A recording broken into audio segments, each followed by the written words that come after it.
ruwiya anin nabi lamma kusirat rubaiyatuh wa syujja wajhu yauma uhudin syaqqa dzalika ala ashabihi syaqqan syadida. Kanjeng Nabi itu ketika melakukan perang Uhud, Kanjeng Nabi itu rubaiyahnya, giginya itu rompal. Wajone Kanjeng Nabi itu sampai rompal. Lek gak ngerti wajo untu. Wajone Kanjeng Nabi itu sampai rompal. Bahkan wa syujja wajhuhu yauma uhudin. Memang ketika perang Uhud itu orang-orang Islam mengalami kekalahan, sehingga Nabi ketika itu betul-betul mengalami kejadian yang luar biasa sampai giginya itu berdarah, bahkan giginya itu mengeluarkan darah dan rompal. Ketika itu syaqqa dzalika ala ashabi syaqqan syadida. Para sahabat yang melihat wajah mulia Nabi dalam kondisi seperti itu sangat merasakan berat di dalam hatinya. Ya Allah, Kanjeng Nabi kok sampai koyok ngono. Ketika itu para sahabat matur kepada Kanjeng Nabi, "Lau da'auta alaihim ya Rasulullah." Kanjeng Nabi, jenengan ilak koncone malaikat Jibril. Dongakno elek lak mari ya wong-wong. Lalu Kanjeng Nabi niku koncone gak gemen-gemen. Koncone malaikat Jibril. Malaikat Jibril trimo malik, trimo ngebrukno wong-wong niku sangat mudah. "Lau da'auta alaihim ya Rasulullah." Jangan doakan saja yang buruk-buruk untuk mereka itu ya Rasulullah. Maka ketika itu Rasulullah menjawab, "Inni lam ub'ats la'ana." Jangan, ojo, saya ini tidak diutus oleh Allah untuk mencela, untuk berkata kotor, untuk berdoa yang tidak baik. Walakinni bu'ithtu da'iyan wa rahmah.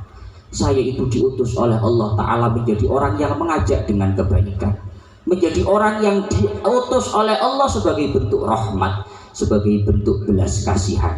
Dan Kanjeng Nabi mengatakan, Allahumma hdi qaumi fa innahum la ya'lamun.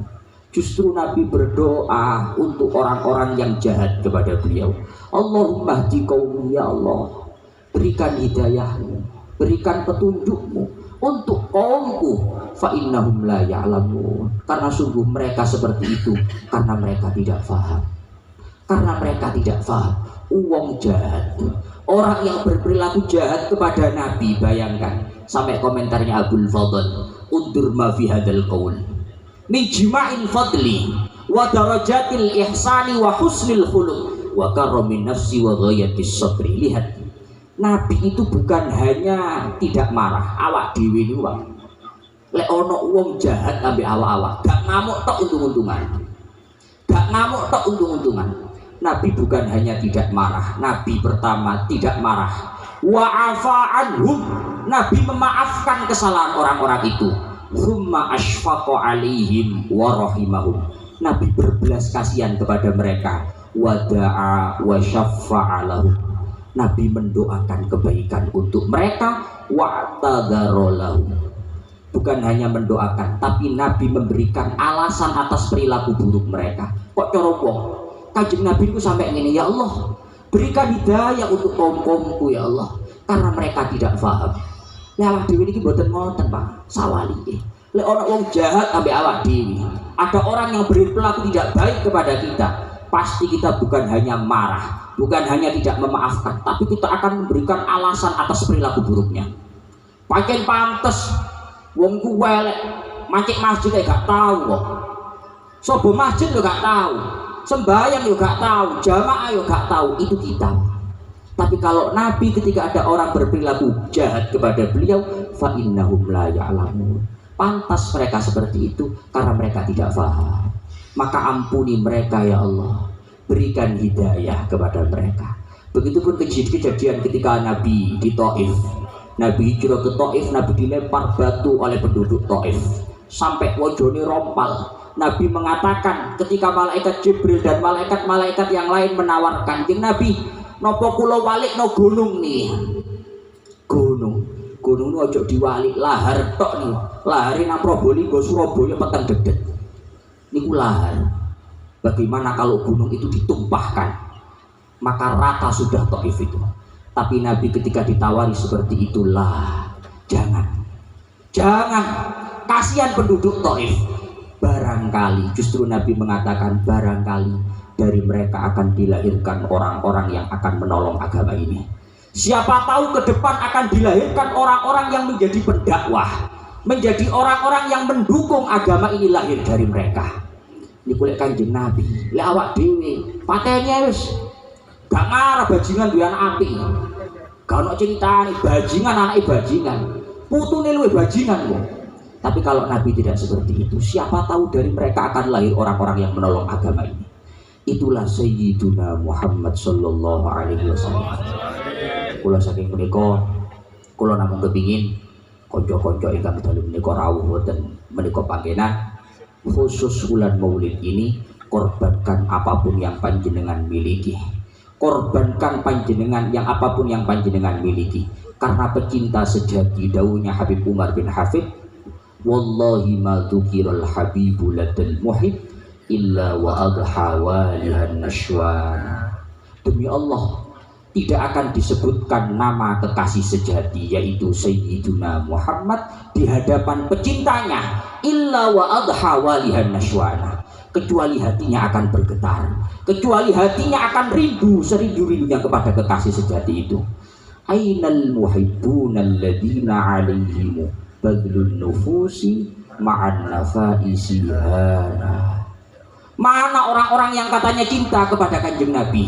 Endi wong sing jarine pecinta Kanjeng Nabi, pecinta sholawat, mana mereka?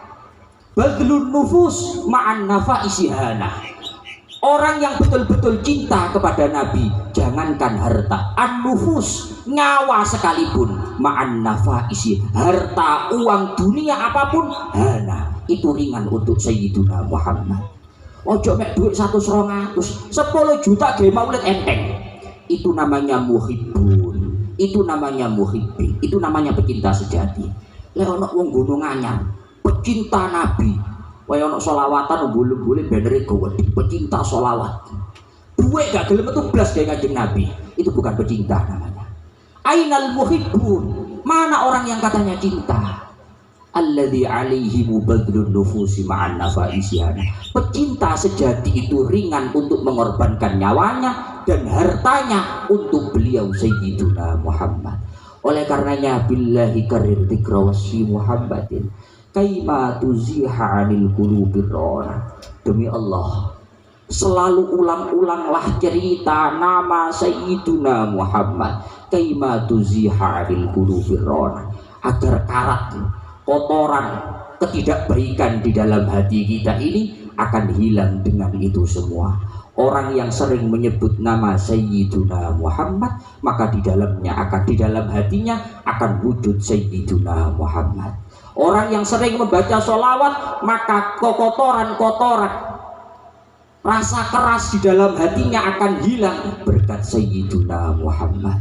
Maka lihatlah orang-orang yang betul-betul ketika dia membaca sholawat, dia meresapi apa yang dia baca. Wong koyok ngeten iki gak ngarati atos, diomongi gampang, dituturi gampang. Karena apa? Di dalam hatinya ada Sayyiduna Muhammad.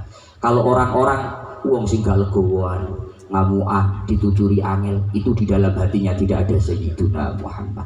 Saking kula niku boten saged matur kata-kata, nyuwun agipun pangapunten kok bilih wonten lepating matur saking kawula. Wabillahi taufiq wal hidayah. Wassalamualaikum warahmatullahi wabarakatuh.